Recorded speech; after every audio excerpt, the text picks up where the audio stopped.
2026 Home Gym Con update. So we are just about 2 months out after 2025. We have a really solid start. So about 65 companies have signed up so far.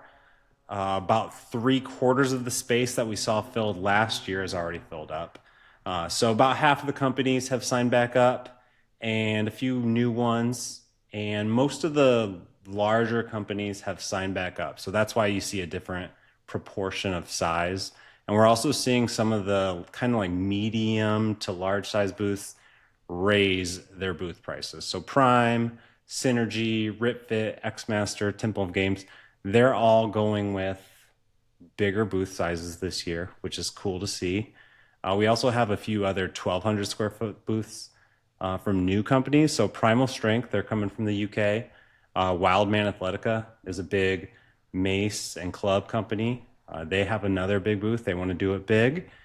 And just in general, with the competition booths added or the competition space added, we're about 60% full. So there's still like a lot of space to be gained, but 60% of the space is already accounted for. As far as the competitions, which ones are coming back? All of them. So we've basically had confirmation with all of the group directors and leaders that they're coming back. So that means Olympic weightlifting, powerlifting, strongman, Savage Strength Games, hybrid, grip, and Do we have USAW push pull? USAW push pull is coming back, but they are I don't know the correct way to say this, but they are not going to be associated with USAWA. They are just coming back as old time strongman. Yeah. So I actually worked with Kurt over the last few weeks in getting spaces cemented, and we have like a V1 draft of where all of them are going to be. So some of the feedback last year was better spacing of the competitions, which should help with the overall just like flow of everything. That's going to be improved upon, and yeah, we pretty much have them in each of the corners and then in the back as well. We still have some other competitions kind of on the radar as far as like if we want to get them added. So that's also a work in progress. We also have the room block available. So we're bringing it back to the Galt House for the room block. That is where we're also going to have a VIP dinner there. And just like, that's kind of the hangout spot. That's where you'll find most of the people in the community. There's a bar right in the middle that most people kind of congregate to and hang out. So bringing that back, we'll plug a link into the description for that. And then we're also slowly but surely trying to scale this thing. So Kurt, aka the Kurt Locker, he is actually kind of accepted a role as the official or the lead competition director. His task is really to help organize the competitions and make sure they run even smoother next year.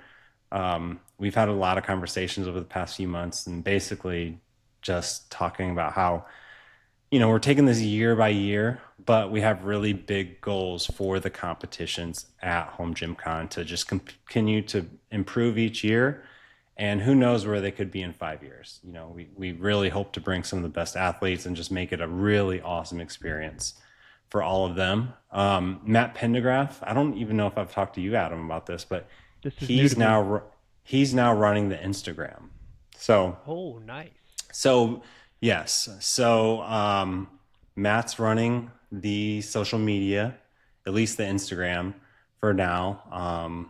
He's working with me to basically tell the story of Home Gym Con throughout the year. So those are both a couple of the roles that I think I've had conversations with a lot of people, and basically we've done as much as we can as two people, and doing like 20 things at maybe like a B to C level and working with people to try and solidify some of the most important things from trying to get those to an A level. So Matt's only done 2 Instagram posts, but I think he can do a better job than I can at working with me to telling the Home Gym Con story throughout the year. And he's got way more skills, and it'll be nice to have somebody really focusing in on that. And then we have a few others that I'm trying to work with to finalize some things as well. This next month is really an important sales month. So we have 65 companies. I would really love to get to like 100 by the end of this year. Just knowing that a lot of companies, they have their budget finalized by the end of this year for next year. So it's a really crucial sales time that I will be focusing heavily on. We'll also finalize the map and start choosing spots around October 1st. So that's one of the really fun parts for me. It's a time-consuming thing. We do go one by one with all of the companies, or at least like in very small groups, and choosing the spots. And I really can't wait to see where like some of the like first companies decide to pick. Yeah, especially with the new space. Have you announced what that new space is going to look like for people who have been there and kind of knew the layout last year and what that's going to look like walking in this year? We knew we needed a little bit more space than last year. If you like take the projections of the amount of people being added each year, we knew we needed more space. And one of the big concerns last year was the L shape. And in combination with where like the competitions were and with each day, some of the companies in the back of the L didn't get as much foot traffic as people in the middle. That's a big focus this year. So this year, if you were there last year, we will have like the full space, and it's a big rectangle. Yeah.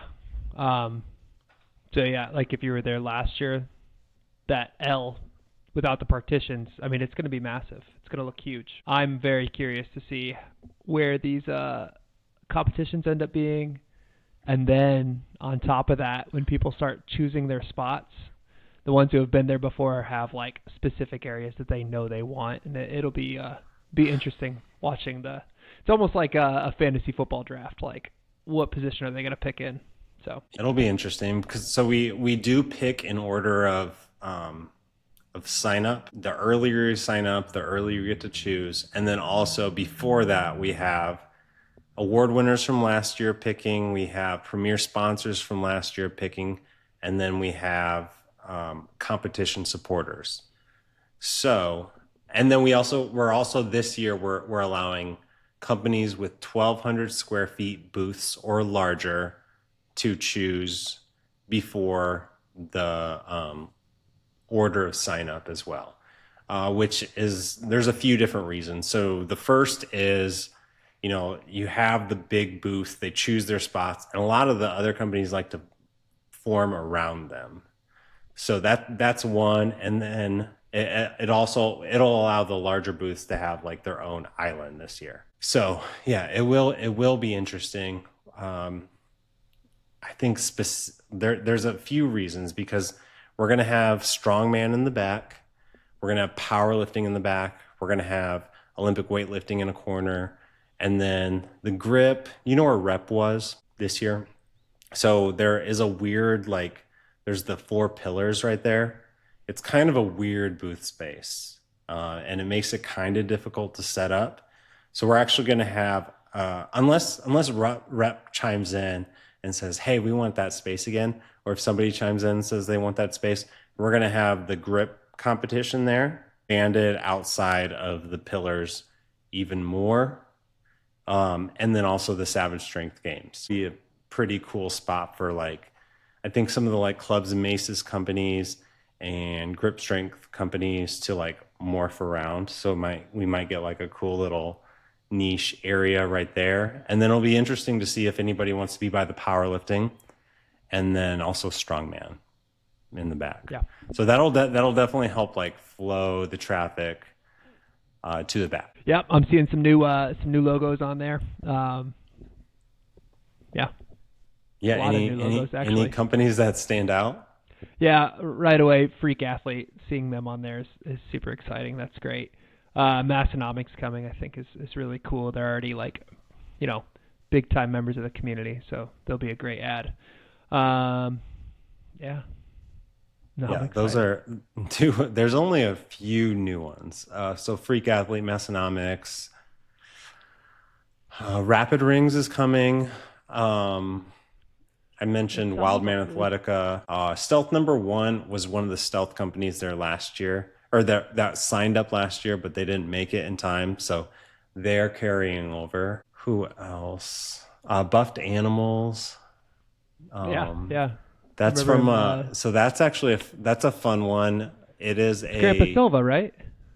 Yes. Yeah, he was telling me about it. Yeah. So a 3-year attendee has their own brand. They're coming to Home Gym Con, and then I think it's cool. A lot of companies are going bigger. But anyways, we do have some survey results to discuss. I'll run through these, but Adam, feel free to chime in with anything. All right. So most of these are repeat questions from last year, but here we go. So what do you value most in a company when purchasing gym equipment?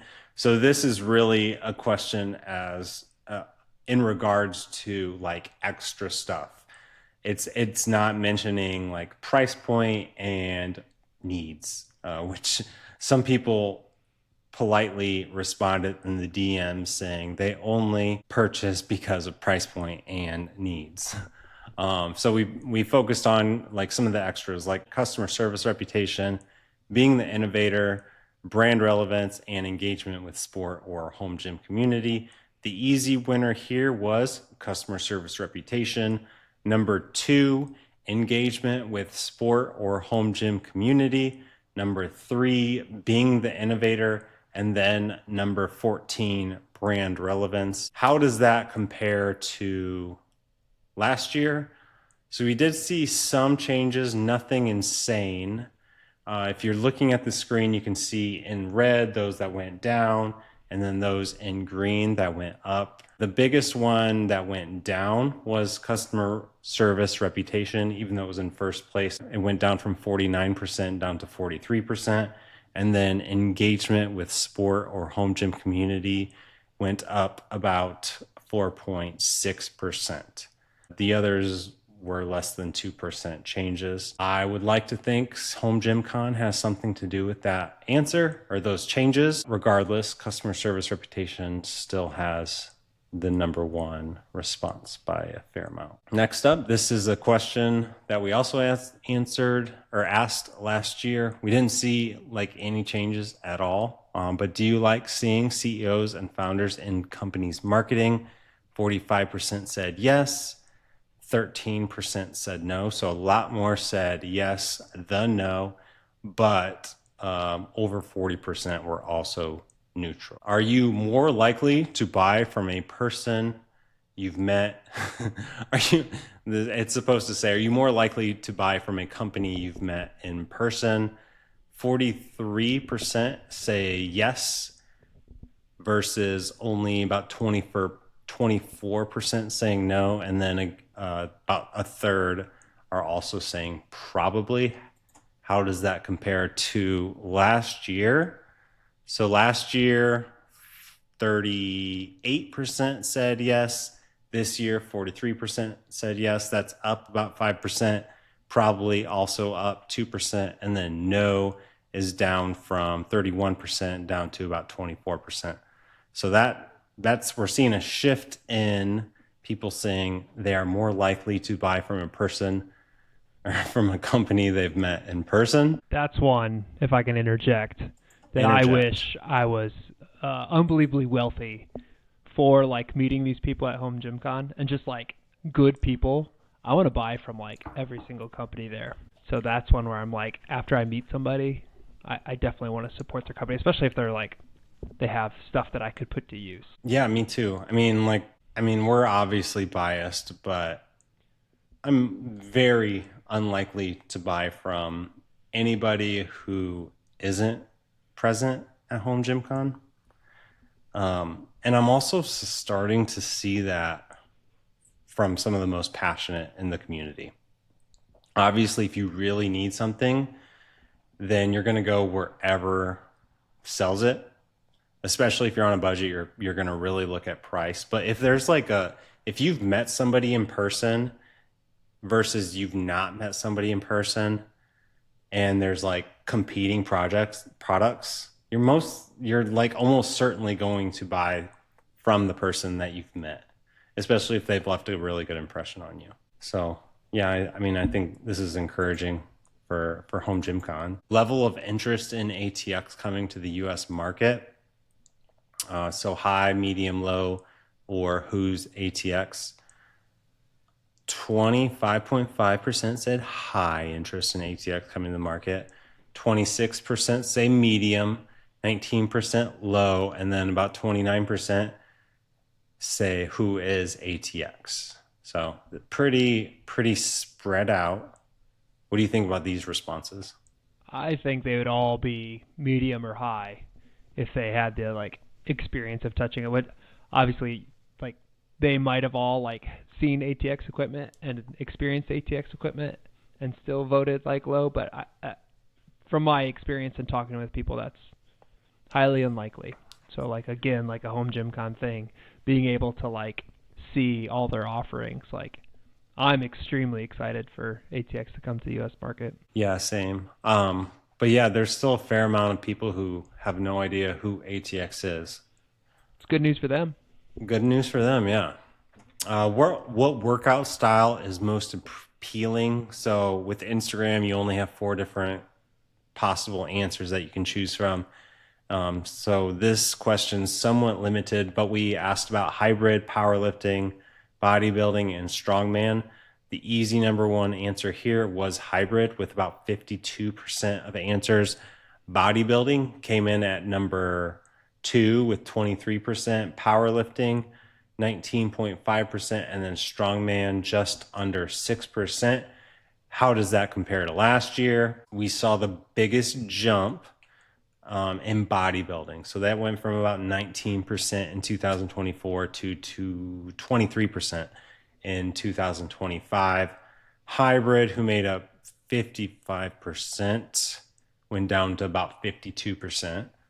And then others were about 1% change. So not drastic changes. Bodybuilding going up by about 4%. That's somewhat substantial and kind of makes sense as if you're like following the community and seeing what people are interested in. This is a question that caught a lot of companies' attention last year, and there were a few that actually reached out to me about this one. I think this is kind of cool data. And you also just need to also consider that the surveys are answered on Instagram. So what social media platform influences most of your home gym purchasing decisions? Again, can't ask about every single one, but Instagram, YouTube, Facebook, or Reddit/Discord. And sorry, there were a few people who mentioned, "Hey, I don't want to be." There are a few that mentioned specifically Reddit and Discord. Hey, we don't want to be associated with one another, but I did group them for this question's purposes. But Instagram was the number one influence with 48%. YouTube closely behind at 43%. Reddit/Discord 5%, and then Facebook just under 4%. How did this compare to last year? We saw a pretty big rise in YouTube. So basically it looks like about 7 to 8% of the Instagram voters voted YouTube this time around. So last year, YouTube only received 34% versus 43% this year. And then Instagram was 55% versus 48% this year. So Instagram's still the winner, but YouTube definitely made up some ground there. Freaking hot in here. All right, next up. Actually, that's all of the survey questions. Do you have any feedback from any of the survey questions that you didn't chime in on? No, just the ones that I Yeah. chimed in on there. All right. So, as I was doing some research for the next section, I stumbled across this. So, the home fitness equipment market. So, in 2024, it's supposed to make up about 212.26 billion.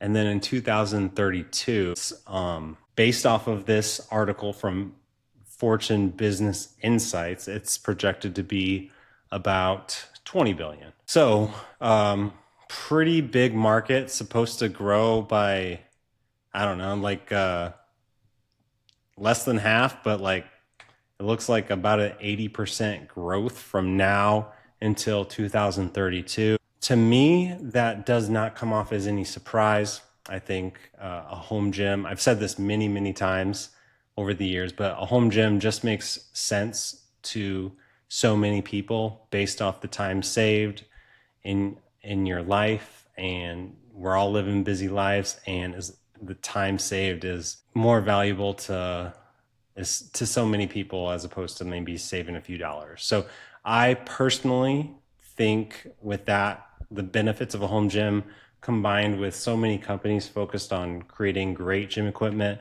this will continue. Yeah, So we've had this conversation over and over about how, like when we were kids, like how cool would it be if we had like a gym in our home, like on MTV Cribs, and now like there's this whole community of people who have legit home gyms, not like a Bowflex in like a spare bedroom, like actual gyms in their home. It just I had a college roommate reaching out to me about a month ago, and he just shared pictures last night, and built his first home gym. It's bare bones right now. He's got the power rack, the bench, the plates, the bar, and a small rack of weights. He's like, "Yep, that's it. It's all done." And I didn't want to tell him, the good news that it's not actually done, dude. You get to have lots more fun. But it's crazy how it's such a norm, I feel like, to have a gym in your home. yeah, and I'm what I'm seeing too is a lot of like newer home owners, like it's on their wish list to have an amazing home gym. Like from day one, like maybe they can't do it right away, but it's on their radar to get to. Like get a space that they could put a gym in. Yeah. Yeah. So like this, like figures like this is what I think some of the companies who were at Home Gym Con, they get a little ruffled by like the kumbaya attitude of like, hey, we're all in this together. We're here to grow this industry together. And some of them have more of like a competition mindset.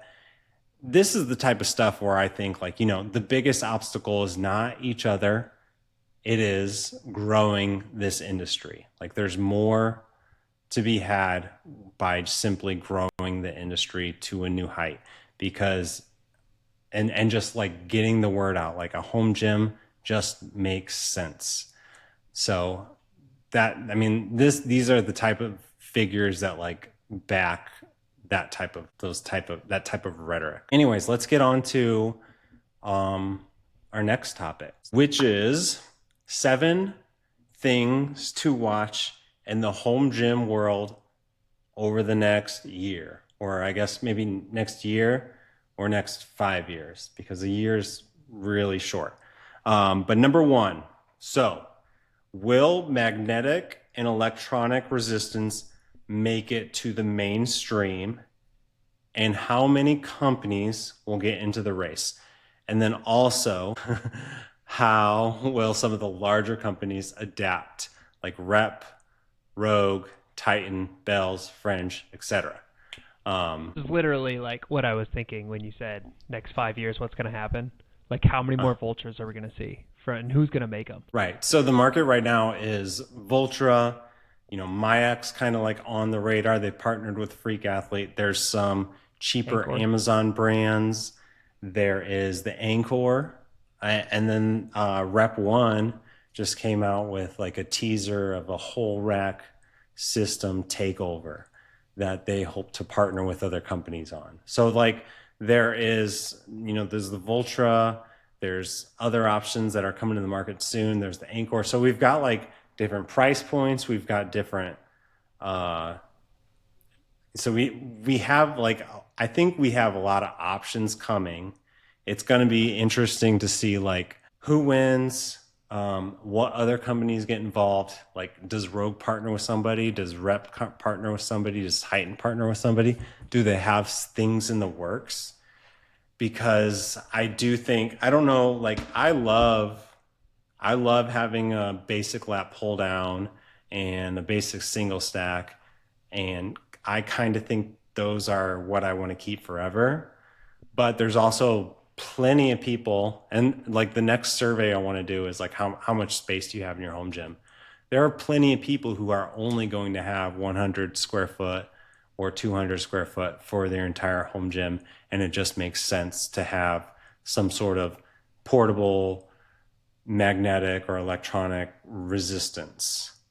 So like that's one thing to keep an eye on. Don't know if it's going to become mainstream or not. If I had to bet money, I would say yes, because I think it would be a really good option for apartments and again, the 100 square foot gyms, 200 square foot gyms. Yeah, some of these units are like magnetic resistance items have come out.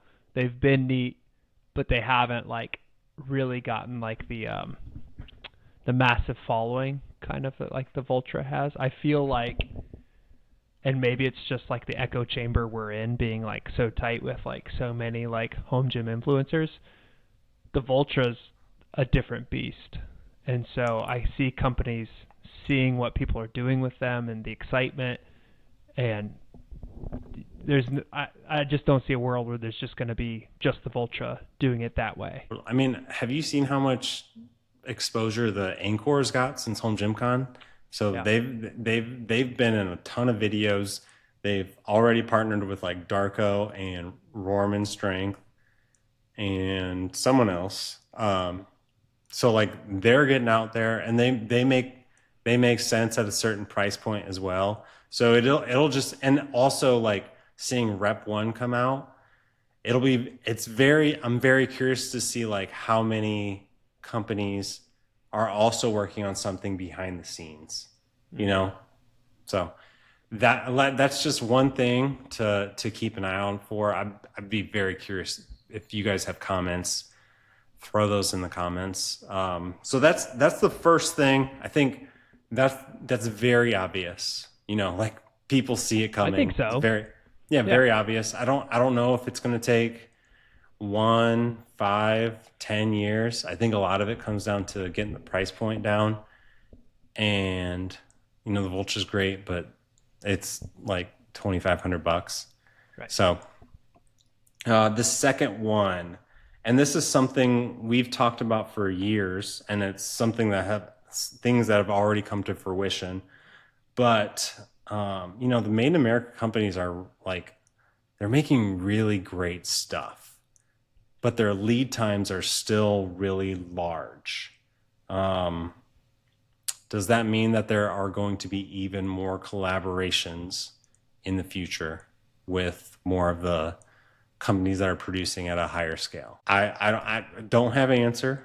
You don't have to have an answer. Give me an example of like a larger company you're thinking of, like a larger Made in America company? No, I'm just thinking like I ordered a bar from Black Widow a couple weeks ago, and I have no idea when it's going to get there. And I just think like more people would be interested in that bar if they knew it was going to ship in a week. Can I guess which bar it is? VHS bar. It's like the multi-grip. And then I just like, even like Mutant Metals is like still long delays. Bridgebill, any of those companies, they're all making really great stuff.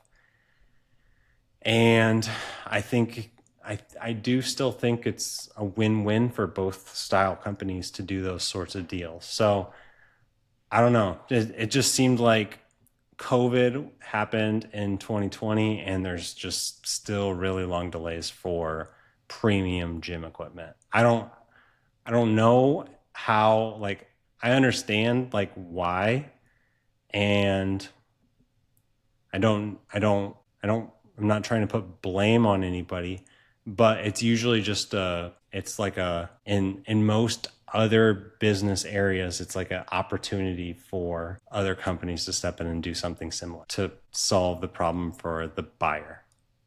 So I just think I think like I saw and I don't want to put pressure on companies, but like the wall mounted Athena from Rep, right? It's a space saving option, and they're still using just their basic safeties. The Rep safeties, they're just basic.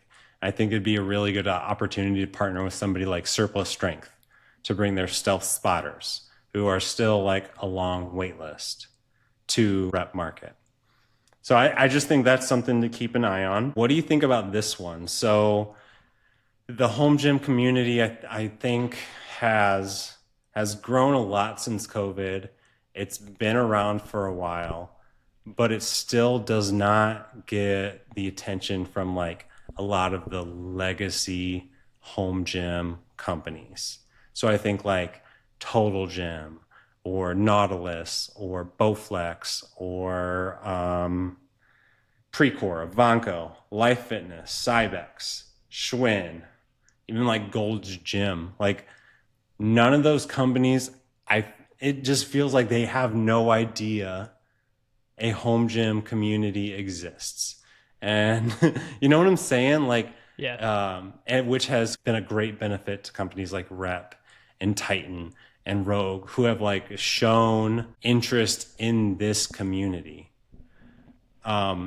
So my question is like, will some of these legacy brands ever take the home gym community seriously? Can you imagine if Hammer Strength had a home gym division?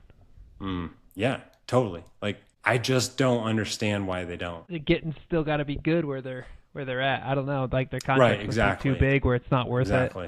it. Yeah. Which has led Yeah. to like companies like Rep, like finding Temple this Gains, market and like, just like yeah. focusing on it. Yeah. So that's something to keep an eye on over the next couple of years, because like, even, have you ever seen Coop done a review for, Life Fitness, Hammer Strength, No. Schwinn, or if any of these companies who have to have money developed like a Rep or even a Titan or a Rogue. Number 4. So we've seen a lot of niche creators or companies using 3D printing to like help solve some small home gym problems. That's another topic I would love to see. Like how are we going to see, maybe even like creators getting the like 3D printing game to help solve problems. That's a cool one. I think that will follow. We've seen like Darko do some 3D printing. Nice Like Mike does some. Who else? I don't know who else, but that seems like an area to like follow. See, Frog Fits is one. That'll be interesting to see if anybody can like really make it in the 3D printing world and maybe even find a collab. Okay, number 5. In the home gym world, we have like Peloton and like some of the other like cardio companies who do a good job of connecting people socially, like within an app, but only really in the cardio world. I think it'd be cool and worth following to see if we can see somebody connect the strength training world of the home gym. I do see an app called Sin Agent. They were at Home Gym Con. That they might have an opportunity to do that. But I think one thing that I think is missing from the home gym world is like a digital connection that's not like social media based. Something that like you can do on an app without like knowing it's going to go to all of your followers. Just more of like a specific home gym group within like an app or something. I don't know. That might be something that would be cool. Number 6, how much will international players, we talked about ATX earlier, but like Watson and Primal Strength, there's an Australian company thinking about coming to Home Gym Con, like impact the U.S. market. So even in the study that I showed earlier, a bulk of that was like in the U.S. and a lot of companies do want to come to the U.S. And I think both of us understand that ATX will make an immediate impact in the US, but are there going to be other players that want to be in the US and help evolve and make an immediate impact in the market? So that'll be something to follow along.